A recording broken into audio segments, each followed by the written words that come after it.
Oh, hi, yes, hello, it's me. Nice to meet you. Are you sat? So this video is a director's cut sort of thing of the segment I did on my friend Josh's monthly podcast series. In the series, a bunch of different topics talked about, from video games and movies and such, with a bit of a horror edge. And I did my segment about Pressbooks. My time limit was no longer than 15 minutes, and in true Kaden fashion, I recorded content that is much longer than 15 minutes, so I had to cut it down. So what you're about to watch is an extended cut with some more visuals, because obviously this is a video and not just an audio piece. And yeah, I hope you enjoy. And I just want to say a quick thank you to everyone who's continued to watch my videos.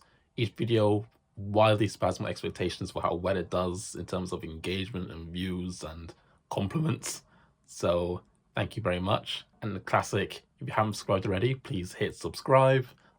Please press the like button, all that good stuff. And yeah, more content to come. Especially after I finish talking in this little clip. Boobly boobly boobly boop. Alright, let me set the scene. The year is 1926. A new children's book called Winnie the Pooh is released. Gertrude Edward becomes the first woman to swim across the English Channel. And Italy decides to give capital punishment another try. More like capital punishment. God, I hope Italy doesn't have a comedy police. Over in the US, there's a film called The Black Pirate that's ready to be distributed by United Artists. It's already been sold to theatres around the country, but that doesn't mean anything unless people actually go and see the film. The executives at UA have to have faith that this swashbuckling action-adventure silent film with big star Douglas Fairbanks will be enough to sell the film to an audience and needs a bit of excitement in their life. Escape to this daring world for 94 minutes and leave the room feeling refreshed. Or you could just word vomit promotional ideas into a booklet and then the theatres figure it out. It's 1926 after all, you can't expect too much. The League of Nations have just decided to stop slavery. Pressbooks date back to the 1910s, when the motion picture was still in its early days and people were still getting their head around the whole idea. These booklets were used by both big established film studios as well as independent ones to host information and media material about a film. The cast and crew, pre-written reviews and essays, a synopsis or even the entire plot, film posters of different sizes, as much content you can fit into a dozen-page booklet at a time, for local cinema managers to use as they will. As the decades went on, more people were getting the hang of this cinema thing. From the customer side, as going to the cinema became more of an established activity, and cinemas as a business grown in popularity. And from the production side, and they finally figured out how to unmute them. Films were becoming bigger, and so were the pressbooks. The materials found in pressbooks were mostly for posters, pictures, and writing to be put into newspapers. But you can't read or watch the radio, you have to listen to the little man stuck in it. So why not do a radio spot to promote the film? Or a 10-minute radio play? Because how else are you going to sell a film? With a 9-minute radio play? Yeah, okay. And what about something actually put in cinema? Well, now you can order standees and cutouts. Wow, it's like that actor from that film is really here. But what does that film sound like? What? Yeah, I can't go into the film and not know what the score on soundtrack is.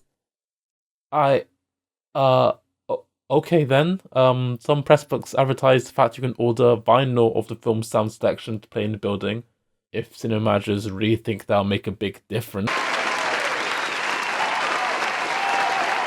These promotional campaign materials existed to go in the many different media channels, pretty much identical to how films are promoted today.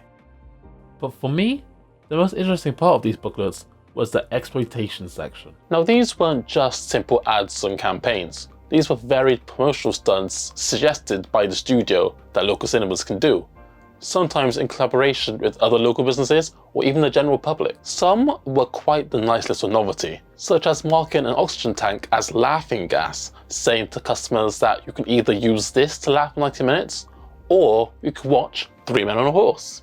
Some were a bit more out there, like selling voodoo charms for the blaxploitation horror film Sugar Hill.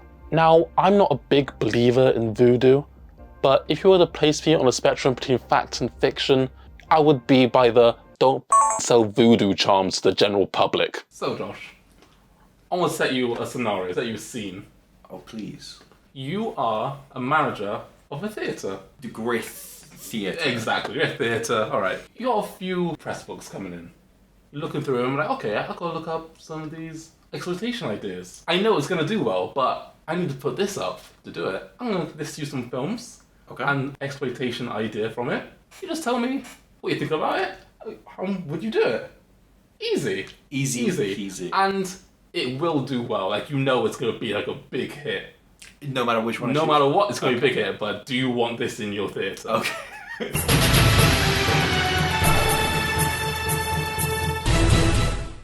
One of the films is called Fluffy from 1965. It's cute, I assume. Yeah, the storyline centers around a scientist's effort to prove that a wild animal, in this case a lion called Fluffy, can be made into a pet with proper training. Is that movie where they, like 10 people got mauled by lions or whatever? There's a lot of lion. Yeah, but I know the one you're talking about. I don't think it's this one. Okay. You can, yeah, sure. Please tell me it's a live lion in my theatre.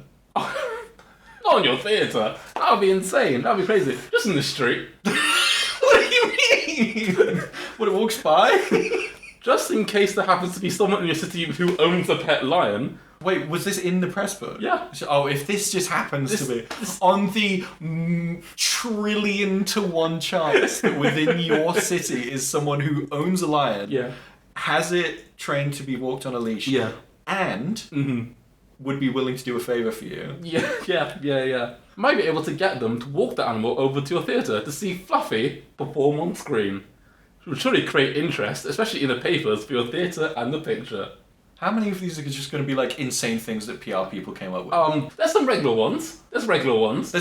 Yeah. Like a cardboard standee? Yeah, there is. Yeah, that's exactly where there is, yeah. But not this one's not on this list, though. If you know someone who owns a lion, yeah, you can like, call them in. Look, it's Fluffy.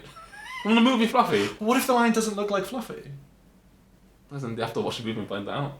Oh, that's true. But surely there's a poster. I don't put the poster up.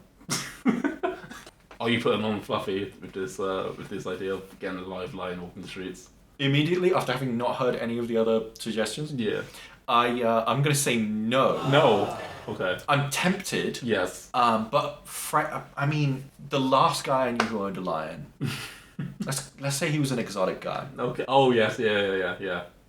But at the same time, he was your average Joe. Yeah, exactly. Yeah. Here's another one. It's called Body and Soul. It came in 1947. Ooh. Charlie Davis, against the wishes of his mother, becomes a boxer, becomes more successful, becomes surrounded by shady characters, including an unethical promoter called Roberts. So there's a female lead in it. Okay. Proper like, wow, this is the woman. Okay. Very sex symbol sort of thing. One of the promotional ideas here, it's called Find the Body. Look for the local girl who can match the beautiful body of Hazel Brooks. Contestants should be judged solely on the similarity of the figures as compared to the new star. Not the face, not the hair. I've got a whole list. We've got height, eyes, hair, bust, waist, hips, and weight. So you gotta find a woman. So we've got to the town, find a woman. For what purpose? Am I just doing the this movie? for fun? What do you mean for the movie? It's what? I don't know. It just. Why is it asking me to go and look for a woman that looks like this other woman? It's a way to promote the film. It's not saying bring her in and have her like read lines from the movie, or like bring her in and look for a local girl. Find the body. I don't like that it's called Find the Body. When you said that, I was like, oh, is there a murder in the movie? No. The film's called Body and Soul. You gotta find the body. But where's the soul? The boxer. You have to watch the film to find out. It's just like get your binoculars out and look around town. Like, oh, you're the body from Body and Soul. Like, what? I found the body, and then go home. No, then watch the film and you go home. Remember, it doesn't matter if I watch the film. I own the theatre. So what I'm hearing is you're not putting on. No, this is a no. I was a little tempted by the line. Okay. All right. Okay. Body and Soul is a no-go. Okay. All right. Since you said yes to Body and Soul, this one's called "Who's Minding the Mint?" From 1967. Theory. Okay. Theory. Yeah. Pedestal. Mm-hmm. Velvet pillow. Right. A mint placed on the velvet pillow. Okay. Big sign above it. Yeah. Who's minding the mint? Oh. Watching a movie to find out who's minding the mint and someone's like nearby watching the mint. That's pretty good. So the film is about After a bank employee accidentally destroys a sizable fortune, she placed it into the mint to print new money. But other people are there trying to use it for selfish gain. So Not unlike him. yeah. So for starters, it's not about a mint. For street baddie, as an exploitation baddie there. Yeah. Same thing. For street baddie, send an attractive girl. How many of these are attractive girls? Dressed completely in green, with green makeup on her face, arms and legs, through town carrying baskets filled with imitation currency. At other times, the girl could visit a newspaper, radio, and TV offices, presenting critics and DJs with dollar bills in envelopes, your invitation to find out who's minding the mint. You know, it's kind of weird how close mine actually were. These are pranks, right? These are like jokes that the PR people have like put into the press books. Genuinely, when you said dressed entirely like green, in green, I was this close to going, like a mint. Mints are famously green. They are. They are famously Sometimes. green. Sometimes. Ice cream, mint choc chip. Mint choc chip, that's green. And also Pistachios. the plant mint. Oh yeah, that's also a very good point. Yeah. It's green. It's like a dark green. Yeah, mint green. Are you showing who's minding the mint in your theatre? I'm weirdly tempted to show that. I was like, why is that woman green? I want to see who's minding the mint. Why does she have to be a beautiful woman? You want an ugly woman to prevent? That's not gonna sell. I think the money does a lot of the work. That's right? true. It's fake money. I know that. Okay. The people on the street, I know. Ah, also, if I got given money and then I like turned it around and it said, go and see who's minding the mint, I'm not seeing that movie. Oh, you'd be annoyed, wouldn't you? I'm Like, annoyed. what the f***? I don't wanna. $100 bill. I don't think you're gonna keep that one in. That's about Native Americans. That's maybe not. Well, now you've said that, I want to hear it. You want to hear it? Okay. I want to hear as many as you can throw. All right, cool. As in, it's 7 o'clock, so I'll do 2 more. We'll do this one. Okay. This one's called Apache Ambush. Oh God. Okay. So So that's the name of the movie. that's the name of the movie. I know I'm basing this off the name of the movie and nothing else. Yeah. I'm picturing Yeah. Caucasian Americans dressed in Native American headgear, just jumping out at people on the street. Watch the movie! You can tell me if you think what actually happens here is better or worse than that. So the movie is about a former Confederate soldier and a Union officer lead a herd of cattle from Texas to Kansas, and the Native Americans are coming to attack them as they come by. Proper, yeah, exactly. Not great stuff. Because they are savages. Exactly. I'm gonna read this verbatim, so apologize in advance. Establish authentic Indian atmosphere out front by transforming your box office into a full-fledged tribal wigwam. I don't know what wigwam means, but a whole display of this could be best accomplished by mounting an old canvas upon a framework of rods and painting teepee with colourful Indian symbols and insignias. Enhance the front with a display of Indian paraphernalia borrowed from local museums. Borrowed from local museums. Yeah. These PR things are so presumptuous. According to these fucking things, everyone knows someone who owns a lion. I know a slew of beautiful women who will do anything I ask. And I know a museum who are willing to give me any of their items to put it. I mean, that's the thing. All these press books, they're all just ideas. So here's different. I've got ideas too. I'm not telling anyone to do it. So what you're telling me is that you're not putting on Apache Ambush in your theatre. I'm not going to put on Apache Ambush because I think I might get shut down. That's the movie of the year. It makes so much funny. It is a movie that came out in a year. Yeah, 1955. 55? Yeah. Good God. Last one.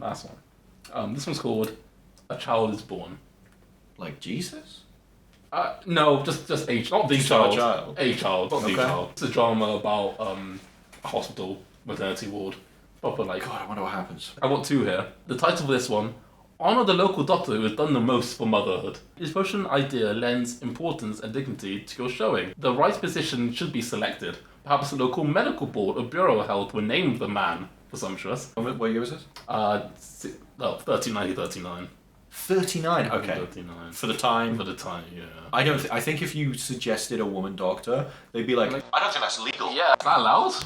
I don't trust them. How much of this are you going to keep in? I'll probably just skip this whole thing. Then you get a group of representative women to be the sponsoring committee. Arrange for a dinner or luncheon. Bring into play radio broadcast and newspaper editorial recognition. So the whole dinner celebrating this man. People are going to think he's dead.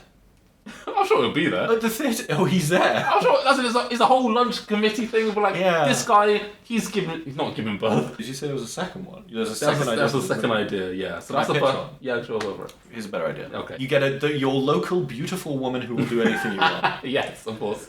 And you say to her, "Can you stuff a pillow into your shirt? And I want you to be in line at the theatre. I want you to pretend that your water's broken and you're gonna have a baby. Yeah.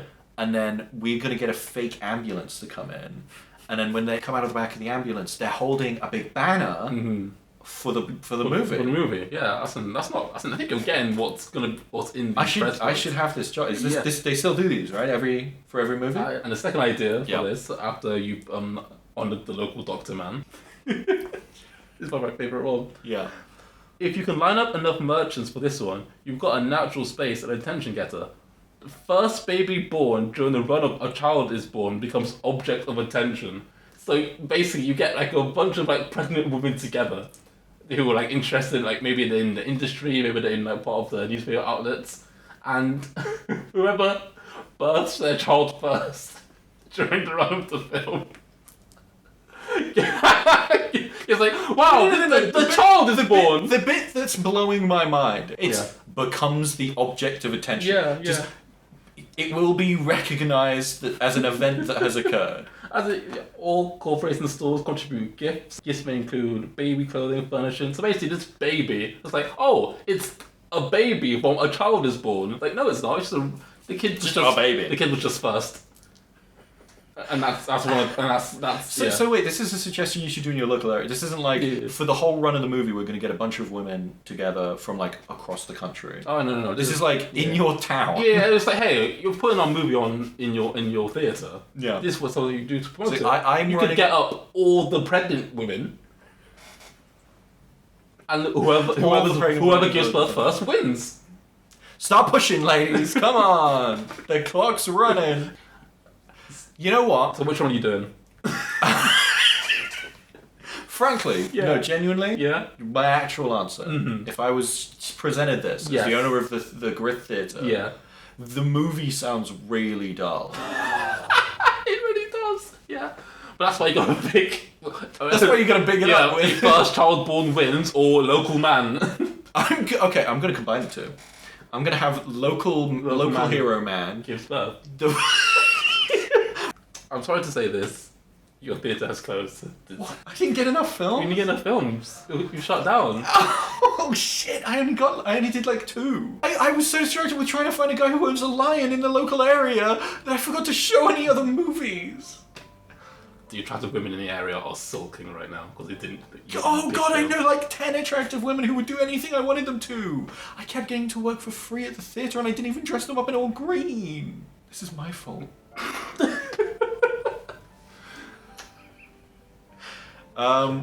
This is gonna haunt me.